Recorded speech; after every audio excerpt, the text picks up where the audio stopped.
All right, so let's dive into the world of e-mountain bikes today, and specifically, we're going to be looking at the Trek Fuel EXA GX AXS transmission. Ooh, sounds exciting. It is, and we're actually basing this deep dive on a review from Textcolly, Okay. and they ask a really interesting question in this review. Is it enough?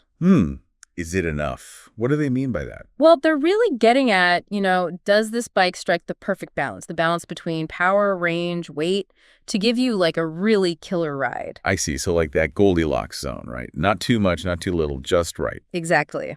And one thing that really caught my eye right off the bat is this bike doesn't seem to be going for the most powerful e-bike crown. Yeah, that's interesting. It seems more about enhancing your experience as a rider rather than completely changing it. I like that idea, kind of like boosting your natural abilities. Yeah. The review actually uses this phrase, supernatural you, especially when they're describing the climbing. It's like you, but amplified. Okay, I'm intrigued. But before we get all supernatural and start flying up mountains, let's back up a bit. Sounds good. You mentioned this Goldilocks zone, finding that balance. What are we talking about here specifically? Power, range, weight? Give me the details. Right. So Trek has made some interesting choices with this bike to try and hit that sweet spot. For starters, they're using the TQ Harmonic pin ring drive unit. Okay, and that's significant because... Well, this drive unit, it's smaller, lighter, fewer moving parts compared to some other e-bike motors out there. So right away, it seems like they're going for a more integrated, maybe even a quieter feel out on the trail. Exactly. Less clunky, more natural. And then on the battery side of things, it's a 360 W removable pack. Okay, so not the biggest battery out there. Right. It's not about mega long rides, but more about that balanced, lightweight feel, keeping that traditional trail bike feel. I say, like striking that compromise. But I'm curious, how does that translate in terms of actual power? The review mentioned 50 nanometers of torque, right? Yeah, they did. And that's considerably less than a lot of e-bikes on the market. So is it enough oomph for those tough climbs? Like, I need the specifics here. You're right to question that, but from what I read, they really emphasize how this smaller motor, this lower torque, actually translates to a super smooth and quiet ride. Almost unnoticeable, really well integrated into the pedaling experience. So it's not about that raw, in-your-face power. Okay, so less about being jolted up the hill and more about assistance that blends in. Exactly. And get this, the review even talks about how well this bike pedals, even with the motor off. They designed it to be a really good trail bike, first and foremost, with the electric boost as like a bonus feature. So it sounds like they really nailed that whole natural feel they were going for. But what about the downhill? We're adding weight with the motor and battery. Yeah, for sure. Did they manage to make it handle like a proper trail bike on the descents too? Well, that's where things get really interesting. The review actually raves about the downhill capabilities. Oh, well, okay. But there's always a but, isn't there? There are some caveats, let's put it that way. All right, spill the beans. What are we talking about? So, first of all, the ABP suspension system, it really shines here. ABP. Remind me what that stands for again. Active braking pivot. And basically, it keeps that rear suspension working even when you're braking hard. Super crucial for control and traction on steep stuff. Okay, that makes sense. More control, especially with the extra weight from the e-bike system. But does that mean it handles like a regular trail bike then? They said it feels really planted and composed on the trail despite being a bit heavier. Okay, that's promising. Any downsides though? Well, at higher speeds, you definitely start to feel that added weight. And when it comes to jumps... Ooh, jumps. That's what I'm talking about. Yeah, well, they said you got to be a little more mindful of that extra mass in the air. I can imagine. Yeah. So maybe not the most flickable bike out there. Right, but the review actually had a great line about this. The bike comes off the ground with little resistance, but throwing it around the jump line, you can be surprised by its sudden mass. That's hilarious. So you launch it like a regular bike, but then midair, it's like, whoa, hold on a second. Exactly. It's like a playful puppy that suddenly turns into a Great Dane in midair. So, speaking of specs, we've got 140 millimeters of travel from the ABP suspension, a 150 millimeter Fox rhythm fork up front. Okay, solid. Avid DB8 brakes with 200 millimeter rotors for stopping power and 170 millimeter dropper posts to get that saddle out of the way. All good stuff. What about the geometry? They mentioned some adjustability, right? Yeah, with the MinoLink and swappable head cups, there's a lot of flexibility. I see. So you can really dial it into your riding style and preferences. The reviewer found their sweet spot with a 64.8-degree head angle, 76.8-degree seat tube angle, using the lower MinoLink setting. Interesting. Any other thoughts on the build? They did mention wanting to upgrade to a carbon handlebar, which I thought was interesting. Yeah, me too. Carbon bars are great for absorbing those vibrations on rough descents. Makes a big difference on those longer rides, for sure. But you know what I really want to hear about? What's that? The climbing. This is an e-bike, after all, and we got to talk about that supernatural U experience. Oh, yeah, this is where it gets exciting. The review claims you can actually achieve faster times with the same effort level. Wait, what?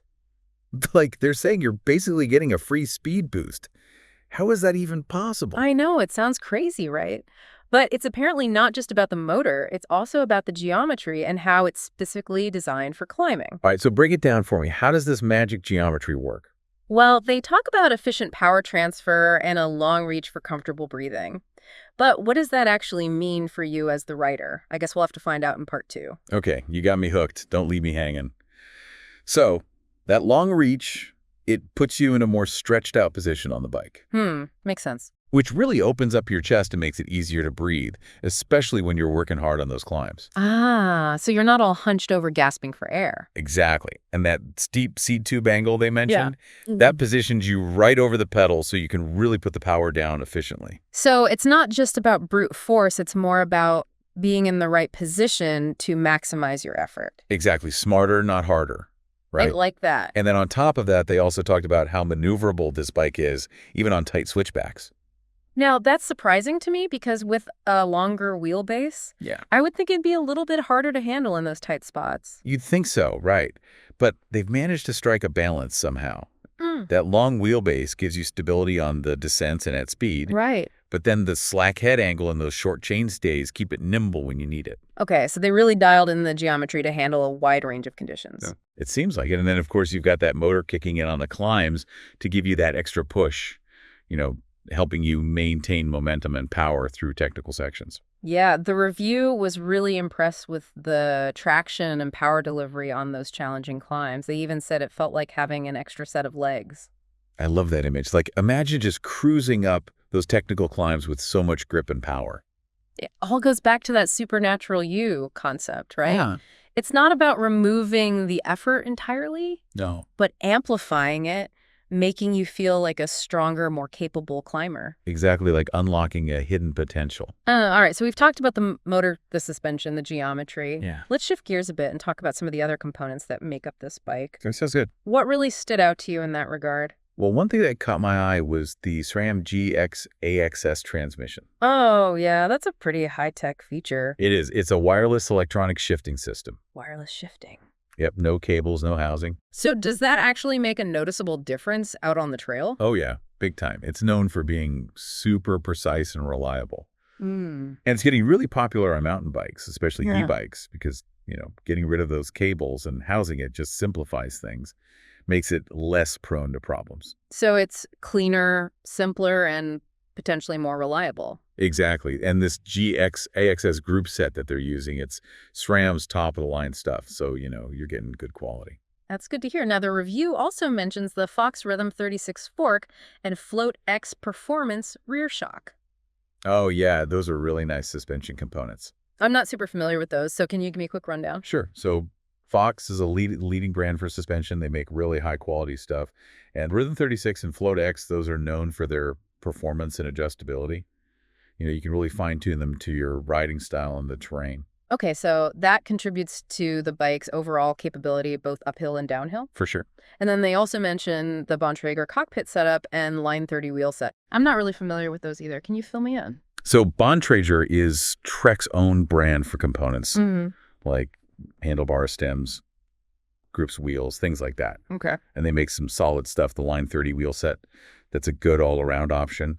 Durable, but not too heavy. And the cockpit setup, that means the handlebars, stem grips, all that stuff that you interface with when you're riding. So it seems like a well-rounded package. They didn't skimp on the components. They didn't. It's definitely a performance-oriented build. Okay, so going back to our initial question, is it enough? Yeah. We talked about the 50 newton-meters of torque. It's in a similar category as bikes like this Specialized Levo SL, Santa Cruz Heckler SL. But I'm curious, how does that actually feel out on the trail? Does it provide enough assistance to really enhance the riding experience, or does it feel a bit underpowered? Well, the way they describe it in the review, they kept emphasizing how the assistance felt just right. Just right. It's not about being like jolted up the hills or anything. Right. It's more about that seamless integration with your own pedaling effort. So it's not trying to take over completely? No, it's more like boosting your natural abilities. And I read that you can actually fine-tune the motor response through the Trek Central app. Oh, really? Yeah, so you can really personalize it to your liking. That's cool. So what kind of adjustments can you make? Well, you can tweak things like the max power output, the level of assist, and even the pedal response, like how quickly the motor kicks in when you start pedaling. So you can really dial it into your specific riding style. Exactly. And that level of customization is becoming pretty common on e-bikes these days. Yeah, it makes sense giving riders more control over their experience. Okay, so we've talked about power. What about range? How far can you realistically ride on a single charge with this thing? So in their standardized range test, they had a rider go 19.1 miles with 679 feet of climbing, and that was on the highest power setting. Okay, so that's not too bad, but not exactly a massive range either. Right. It's definitely on the lower end compared to some other e-bikes out there. But they do offer that range extender option, right? They do. It's a 160W battery that fits in the bottle cage. Oh, okay. And that can add about 50% more range. So that's something to consider if you're planning on doing any big epic rides. Definitely gives you that extra peace of mind. All right, let's move on to the controls and interface. The review describes the TQ display as being discrete and rider-focused. Yeah. So what does that mean in practice? Well, it's neatly integrated into the top tube, so it's not some big bulky thing sticking out. Okay. And it gives you all the essential info you need, like battery life assist, level, speed, things like that. So it's informative but not distracting. Exactly. And you can customize what you see in the display through the Trek Central app. Oh, that's handy. Yeah. And that app also has some other cool features like motor tuning, range mapping based on your planned route, and even integration with Strava and Komoot. Wow, they really went all out with the software side of things. They did. It's a pretty comprehensive system. So taking everything into account, who do you think this bike is really for the review, made it clear that it's not for everyone. Right. It's definitely targeting a specific type of rider. So who's that ideal rider in your mind?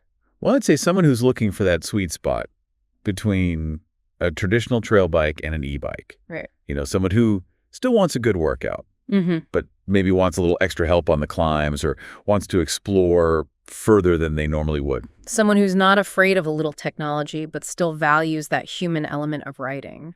Exactly. And the review really stressed the importance of finding that right balance, that threshold of power where you're working with the motor, not just letting it carry you. Yeah, it's about finding that sweet spot where the technology enhances the experience without taking away from the challenge or the sense of accomplishment. Right. It's not about taking the easy way out. No. It's about expanding your possibilities and having more fun out on the trails. No, I know this is a premium bike, especially that carbon model. Yeah. What about folks who might be looking for something a bit more budget-friendly? Are there any alternatives out there that you'd recommend? Well, if you're open to a more all-around e-bike, the review mentioned the specialized Turbo Levo Comp alloy as a really good option. Okay. And if you want to stick with that mid-power category, there's the specialized Turbo Levo SL and the Santa Cruz Heckler SL. Those are worth checking out. Great. So there are options at various price points. Definitely. It just depends on your budget and your priorities. Okay, so we've covered a lot of ground here, from the nitty-gritty specs to the bigger picture of what this bike represents. Yeah. But there's one thing from the review that really stuck with me. What's that? They said this bike represents a new way of thinking about e-bikes and how we use them. What do you think they meant by that? I think you're talking about a shift that's happening in the e-bike world. Yeah.